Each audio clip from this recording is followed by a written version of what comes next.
মীন রাশি ও মীন লগ্ন এবং পাইসেস মুন সাইনের অন্তর্গত জাতক জাতিকাদের আগামী জুন মাসটি ঠিক কেমন কাটবে সেই সম্পর্কে আমরা এই ভিডিওটিতে বিস্তারিত আলোচনা করতে চলেছি।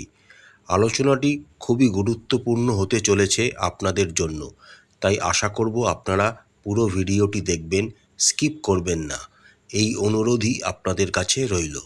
তাহলে চলুন আলোচনায় প্রবেশ করা যাক। রাশিচক্রের দ্বাদশ রাশি হল মীন রাশি। তার অধিপতি হলেন দেবগুরু বৃহস্পতি। এবার আপনারা যে অ্যাস্ট্রোলজিক্যাল চার্টটি দেখছেন সেটি হলো মীন রাশির জাতক জাতিকাদের সাপেক্ষে আগামী জুন মাসের গ্রহের অবস্থান। আপনাদের রাশির সাপেক্ষে শনি মহারাজ সারা জুন মাস জুড়েই আপনাদের নিজস্ব রাশিতে উত্তর ভাদ্রপদ নক্ষত্রে অবস্থান করবেন। সারা জুন মাস জুড়েই রাহু আপনাদের দ্বাদশভাবে এবং কেতু আপনাদের ষষ্ঠভাবে অবস্থান করবেন। রাশি অধিপতি বৃহস্পতি সারা জুন মাস জুড়েই আপনাদের চতুর্থ ভাব মিথুন রাশিতে গোচর করবেন। 29শে জুন পর্যন্ত শুক্র আপনাদের দ্বিতীয় ভাব মেষ রাশিতে অবস্থান করবেন। 29শে জুনের পর থেকে শুক্র আপনাদের তৃতীয় ভাব বৃষ রাশিতে সক্ষেত্রস্থ অবস্থায় গোচর করতে শুরু করবেন। 5ই জুন পর্যন্ত বুধ আপনাদের তৃতীয় ভাব বৃষ রাশিতে অবস্থান করবেন। 6ই জুন থেকে বুধ আপনাদের চতুর্থ ভাব মিথুন রাশিতে সক্ষেত্রস্থ অবস্থায় গোচর করবেন। 22শে জুনের পর অর্থাৎ 23শে জুন থেকে বুধ আপনাদের পঞ্চম ভাব কর্কট রাশিতে গোচর করবেন। 14ই জুন পর্যন্ত রবি আপনাদের তৃতীয় ভাব বৃষ রাশিতে গোচর করবেন। 15ই জুন থেকে রবি আপনাদের চতুর্থ ভাব মিথুন রাশিতে গোচর করতে শুরু করবেন। 6ই জুন পর্যন্ত আপনাদের রাশির সাপেক্ষে দ্বিতীয় এবং নবম ভাবের অধিপতি মঙ্গল আপনাদের পঞ্চম ভাব কর্কট রাশিতে অশ্লেষা নক্ষত্রে নিচস্থ অবস্থায় গোচর করবেন। 7ই জুন থেকে মঙ্গল আপনাদের ষষ্ঠ ভাব সিংহ রাশিতে কেতুযুক্ত অবস্থায় গোচর করতে শুরু করবেন। আসুন এবার আমরা দেখে নিই আগামী জুন মাসটি মীন রাশি ও মীন লগ্নের জাতক জাতিকাদের কেমন কাটতে চলেছে। কর্মক্ষেত্রের দিক থেকে আগামী জুন মাসটি মীন রাশি ও মীন লগ্নের জাতক জাতিকাদের বেশ ভালোই কাটতে চলেছে। আপনাদের রাশির সাপেক্ষে রাশি অধিপতি ও দশম ভাবের অধিপতি হলেন দেবগুরু বৃহস্পতি। সারা জুন মাস জুড়েই দেবগুরু বৃহস্পতি আপনাদের চতুর্থ ভাবে অবস্থান করবেন এবং তার সপ্তম দৃষ্টি আপনাদের দশম ভাব ধনু রাশিকে প্রভাবিত করবে, যার কারণে আপনারা কর্মক্ষেত্রে কঠোর পরিশ্রম, বুদ্ধিমত্তা এবং সততা প্রদর্শনের মাধ্যমে নিজের জায়গাকে তৈরি করতে সক্ষম হবেন। জুন মাসের 14 তারিখের পর রবি যখন আপনাদের চতুর্থ ভাব মিথুন রাশিতে গোচর করতে শুরু করবেন এবং তার সপ্তম দৃষ্টি আপনাদের দশম ভাবকে প্রভাবিত করবে, তখন থেকে আপনারা আরও দক্ষতার সাথে নিজের কর্মের জগৎকে মেনটেন করতে পারবেন। এই সময়কালে আপনারা কর্মের জীবনের বিভিন্ন কর্মগুলিকে সাহস এবং বীরত্বের সাথে সম্পন্ন করার চেষ্টা করবেন এবং অনেকাংশে তা সফলও হবেন আপনারা। যে সমস্ত মীন রাশি ও মীন লগ্নের জাতক জাতিকারা সরকারি চাকরির সাথে যুক্ত রয়েছেন তারা আগামী জুন মাসটিতে বিশেষ সুবিধা পেতে পারেন। তবে ছোটোখাটো চ্যালেঞ্জের সম্মুখীন কিন্তু আপনাদের হতে হবে, কারণ আপনাদের ষষ্ঠভাবে মঙ্গল কেতু একসাথে যখন গোচর করবেন তখন কর্মক্ষেত্রে কিছু চ্যালেঞ্জের সম্মুখীন আপনাদের ফেস করতে হবে। যে সমস্ত মীন রাশি ও মীন লগ্নের জাতক জাতিকারা ব্যবসায়ের সাথে যুক্ত রয়েছেন তাদের ব্যবসা মোটামুটি ভালোই যাবে। এই সময়কালে ব্যবসায়িক ভ্রমণ আপনাদের জন্য উপকারী হবে। আপনাদের রাশির সাপেক্ষে সপ্তমভাবে শনি মহারাজের দৃষ্টি থাকার জন্য আপনারা নিজের ব্যবসাকে অগ্রগতি প্রদান করার জন্য কঠোর পরিশ্রম করবেন এবং তাতে জুন মাসের শেষার্ধে আপনারা ভালো ফলাফলও আশা করতে পারেন। অর্থনৈতিক বিষয়ের কথা বললে আগামী জুন মাসটি কিন্তু একটু ডিফিকাল্ট আপনাদের জন্য হতে চলেছে। জুন মাসের শুরুতে মঙ্গল আপনাদের পঞ্চম ভাব কর্কট রাশিতে অবস্থান করবেন এবং তার সপ্তম দৃষ্টি আপনাদের একাদশ ভাবকে প্রভাবিত করবে এবং তার অষ্টম দৃষ্টি আপনাদের দ্বাদশ ভাবকে প্রভাবিত করবে। এই সময়কালে আপনাদের আয় অনেকটা বৃদ্ধি পেতে আপনারা পরিলক্ষিত করবেন এবং অন্যদিকে ব্যয়ও কিছুটা হ্রাস পেতে আপনারা পরিলক্ষিত করবেন। কিন্তু সারা জুন মাস জুড়েই রাহু মহারাজ আপনাদের দ্বাদশ ভাব কুম্ভ রাশিতে অবস্থান করার দরুন ব্যয় কিন্তু আপনাদের ক্রমাগত সারা জুন মাস জুড়ে হতেই থাকবে। সেই দিকটাকে আপনাদের মনোযোগ সহকারে বিবেচনা করে এগোতে হবে। প্রায় সারা জুন মাস জুড়েই অর্থাৎ 29শে জুন পর্যন্ত শুক্র আপনাদের দ্বিতীয়ভাবে থাকার জন্য আপনাদের আর্থিক অবস্থা মোটামুটি অনুকূল থাকবে, আপনাদের পক্ষেই থাকবে। এই সময়কালে আপনারা আরাম বা সুযোগ সুবিধার ক্ষেত্রে কিছু অর্থ ব্যয় করতে পারেন বা বাড়ির জন্য নতুন কিছু জিনিস কিনতে পারেন, যা আপনাদের আরাম আরও সম্প্রসারিত করবে। শুধু তাই নয়, সম্পদ বৃদ্ধিরও এই সময় যোগ কিন্তু মীন রাশি ও মীন লগ্নের জাতক জাতিকাদের সাপেক্ষে দেখা যাচ্ছে। চতুর্থভাবে দেবগুরু বৃহস্পতির অবস্থানের জন্য এবং তার নবম দৃষ্টি আপনাদের দ্বাদশ ভাবে থাকার জন্য বাড়িতে কোনো মাঙ্গলিক কার্য বা কোনো শুভ অনুষ্ঠানের ক্ষেত্রে অর্থ ব্যয়ের যোগ কিন্তু দেখা যাচ্ছে।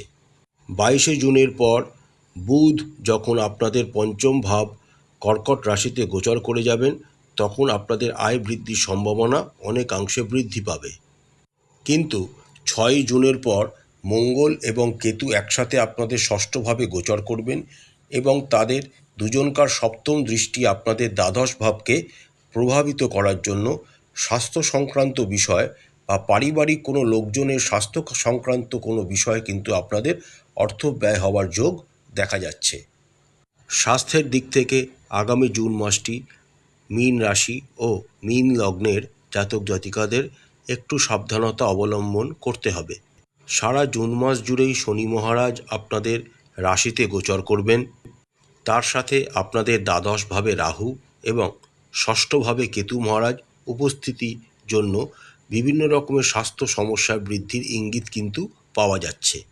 9ই জুনের পর আপনাদের রাশি অধিপতি দেবগুরু বৃহস্পতিও অস্ত হয়ে যাওয়ার জন্য এরপর থেকে কিন্তু স্বাস্থ্যের প্রতি আপনাদের যথেষ্ট মনোযোগ দিতে হবে। 14ই জুন পর্যন্ত রবি যখন আপনাদের তৃতীয় ভাব বৃষ রাশিতে অবস্থান করবেন, তিনি আপনাদের স্বাস্থ্যকে সঠিক রাখতে আপনাদের সহায়তা প্রদান করবেন।